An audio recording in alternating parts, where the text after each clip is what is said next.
To Samuel Olayoye. This YouTube channel is about leadership development, career coaching, and mentoring. Today, we'll be talking about a very important topic, subject that is focusing on auditors and consultants generally. So many people, they ask, what do auditors really do? Or at times, so many young professionals, especially those working in the Big Four, they call them audit in charges or consultants or in charges in general. At times, many of them complain about not having a clear job description in terms of what exactly is the job description. We go from one project to another, from one audit engagement to another, but we are not really sure about what is expected. What differentiates between a high-performing audit in charge to a just ordinary performing audit in charge.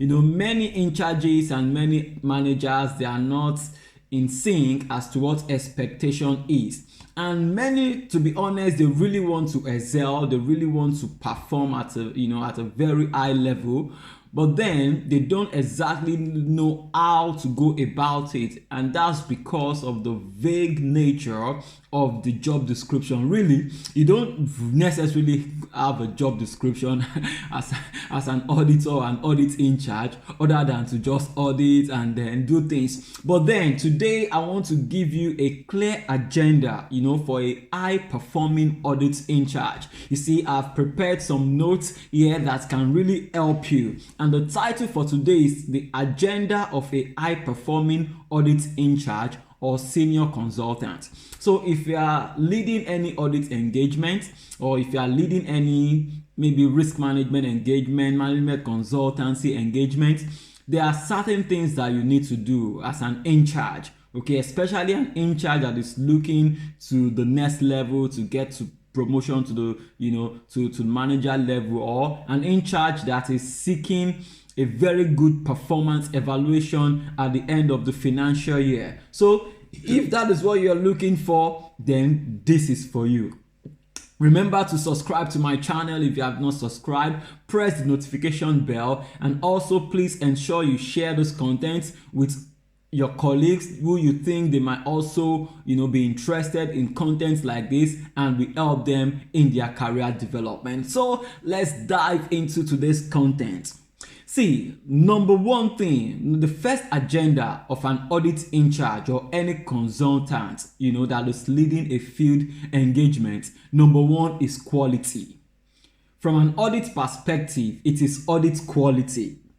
And for you to achieve audit quality, what you need to do, you take a step back as an audit in charge. Look at the financial statement that you are trying to audit. Develop audit procedures and audit approach for each of the financial statement captions. Once you develop audit approach, take it to your manager and your partner, discuss with them and agree the procedures before field work.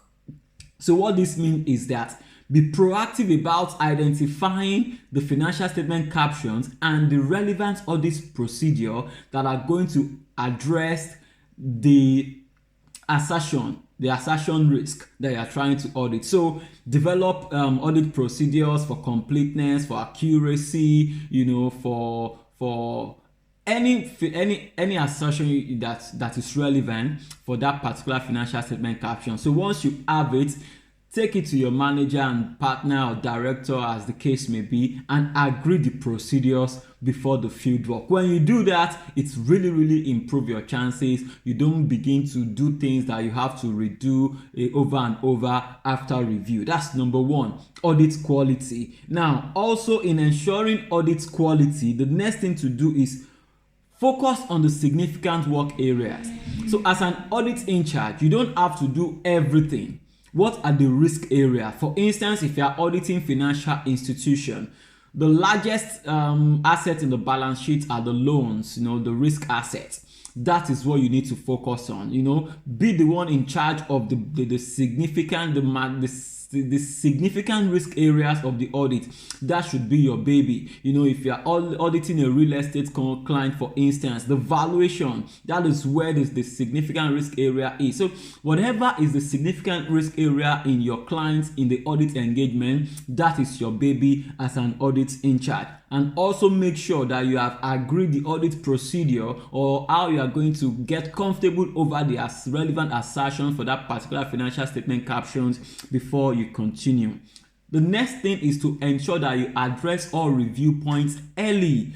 You see, when managers review, any review comment that is allocated to you, make sure they are addressed in a timely manner. If the review comment relates to any work area of any of your team member, ensure they have plans to address those review comments early enough, and that is very important.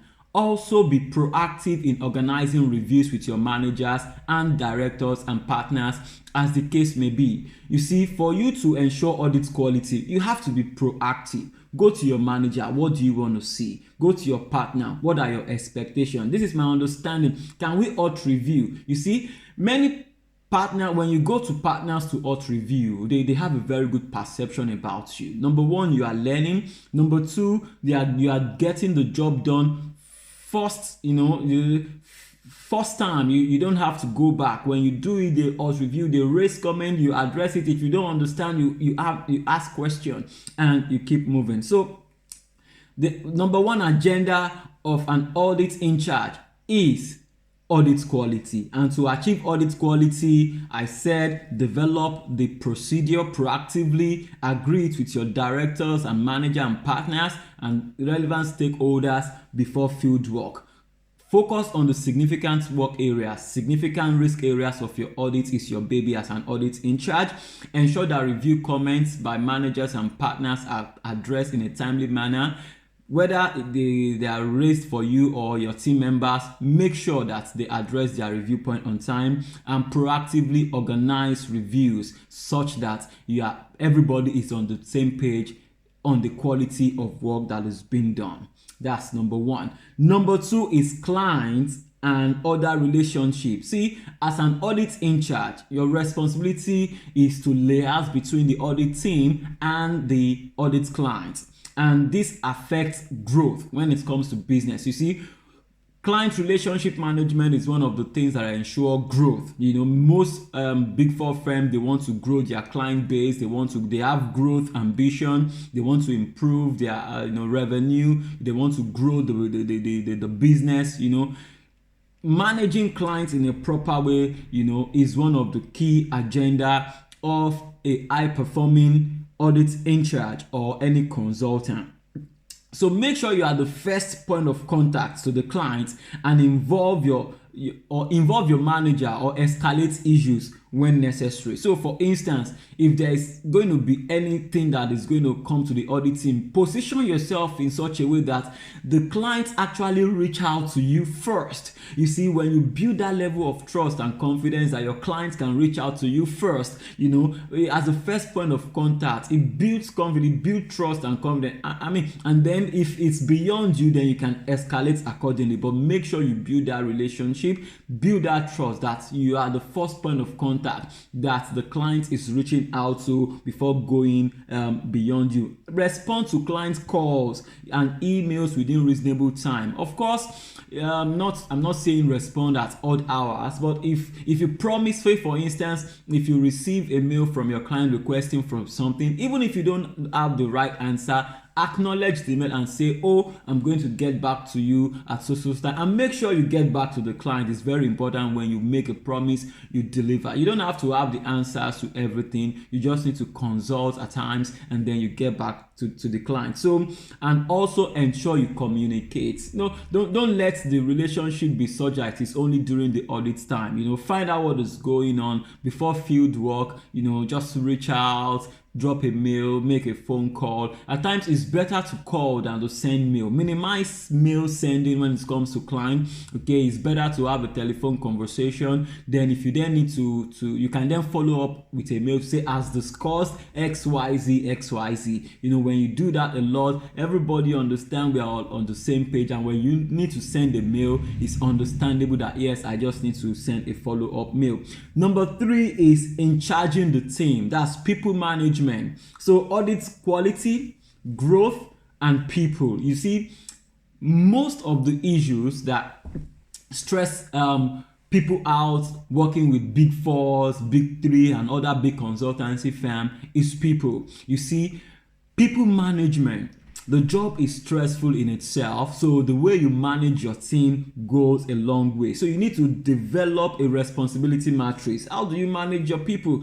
Develop a responsibility matrix for your team with adequate consideration of team experience and development. Okay, so look at your team. What is the team structure? What is the competence and capabilities of this person? And then you assign responsibilities based on experience. You also need to consider the development of your team member, because there are some captions you will assign to some people. It will not challenge them. They will not feel challenged. They've done it over and over in previous years, so they want to take on more significant role. So have that at the back of your mind, and then allocate responsibility. Okay, give consideration to team experience, give consideration to team development, then also ensure that there are significant areas that are being assigned to some more senior team members, while the non-significant ones are assigned to the less senior team members. It is very, very important in doing this. So people management is very, very key. Coach your junior team members. You need to learn how to coach. See, the people issue is a very important issue with consulting firms, with big fours, with anybody working in consulting know that people management is key. And when people really know you are interested in their development, in their career coach, in their career growth, they definitely want to work with you.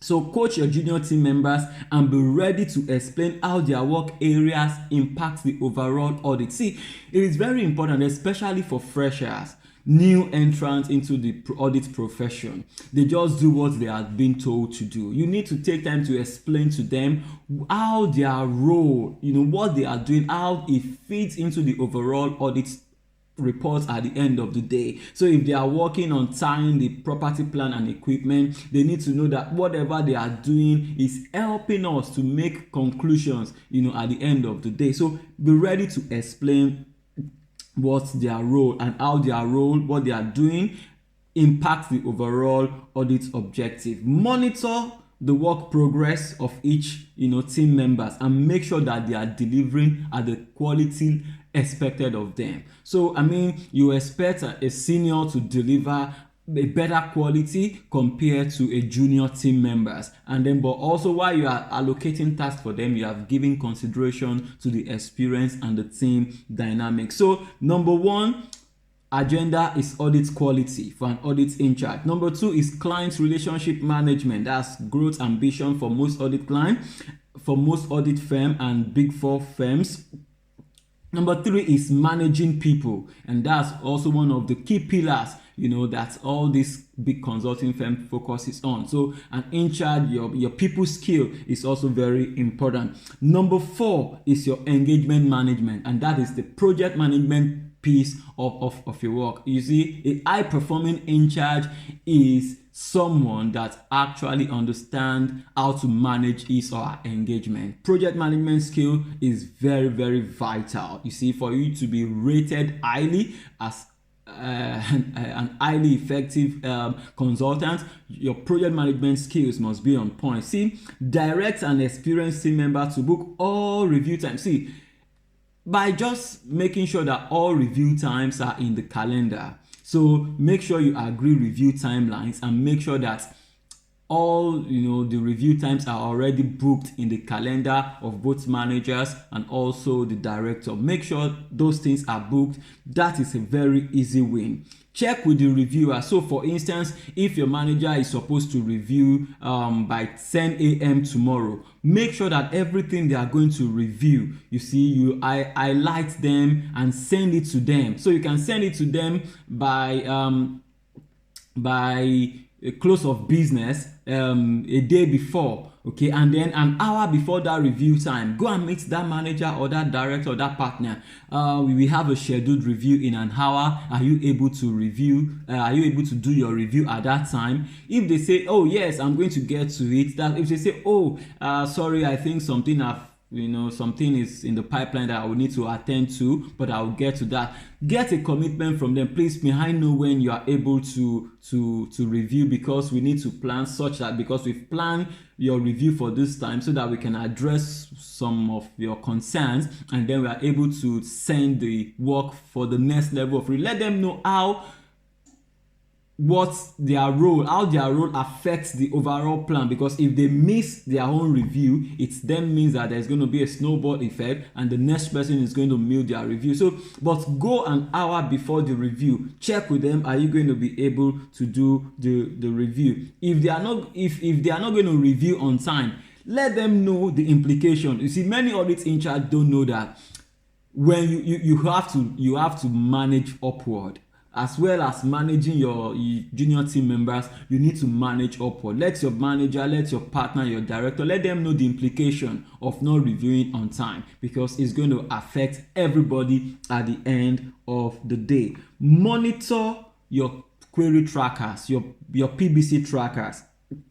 If there are delays, escalate significant delays. See, monitor it. So at times, clients, they will not respond to your audit queries, they will not respond to the things you are asking for, but maybe just few days to when they expect sign off, they will just provide everything, and then they will just call the partner, we have provided everything, and then but you need to monitor your own query tracker, know when items are provided. If you are not making progress with receiving PBC items from your clients, escalate. Let your manager know, say, hey, we've been trying to get the client to get us some of these items, we are not receiving it, and it's going to affect the progress of our work. Then at that point, you've moved the responsibility to the manager. You've informed the manager, say there is delay. So the responsibility now rests with your manager to now take it a step forward to say, you need to provide this, otherwise my team is not going to be able to do their work. And accordingly, we will not be able to meet the reporting deadline. You see, it's very, very important. One thing you should also do as a high performing in charge is to monitor the timesheets. You see, at the end of every week, just whatever the tool that your organization is using, just go and check the summary of the cost implication, look at where you are on time and budget, and also try to forecast the completion based on where we are today. Where do you think, how many hours do I think we need on this? By so doing, it shows your commercial awareness. Send it to your manager, send it to your partner. It will really help. These are the things that can really help you, as you provide. And also, if there is any delay, or if there is if any work area is, for instance, is taking longer than expected, okay, you need to quickly go and tell your manager, oh, we expect to have finished this review of this particular caption in 3 days or in a week, but it's taking us longer than expected, and quickly go and have those conversations. Okay, once you have those conversations, the responsibility again moves to your superior, because you have reported it, and it's really, really important that you have those conversations. So really, if you are out there, you think, I don't know what my job description are as an audit in charge or a senior consultant that is leading a field work, number one on your agenda, on your plate, is the quality, and I've mentioned how you can achieve quality by making sure you agree the necessary procedures, getting the buy-ins, manage your client very well. Relationship management, growth ambition is key for big four firms. They really want to grow, and your role in managing the clients you are auditing or you are servicing at the point is very, very important. Leading and managing your people, showing interest in their career growth and development is also an important role for an in charge. And also your project management skill is very, very, very important. So, and as you are doing all this, ensure you take credit for your work. You see, when you are able to implement this strategy, this agenda in about 80% of your portfolio, then you should be getting a very good performance evaluation at the end of the financial year. So please make sure you take credit. Don't just do all these good things for nothing.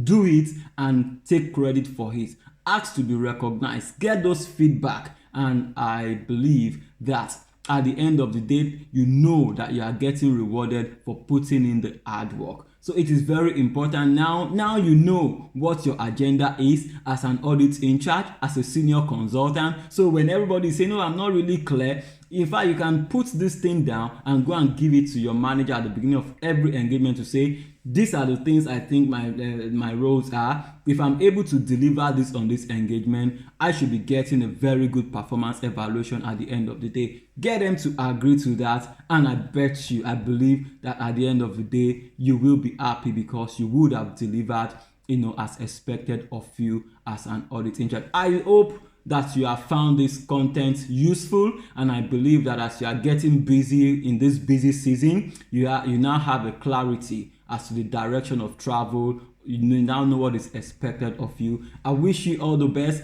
Thank you for listening. Please make sure you subscribe to this channel. Make sure you press the notification bell so that when I upload new content, you are notified. Also remember to share with your colleagues that you think this content will help them advance their career. I will see you in my next video. Thank you very much.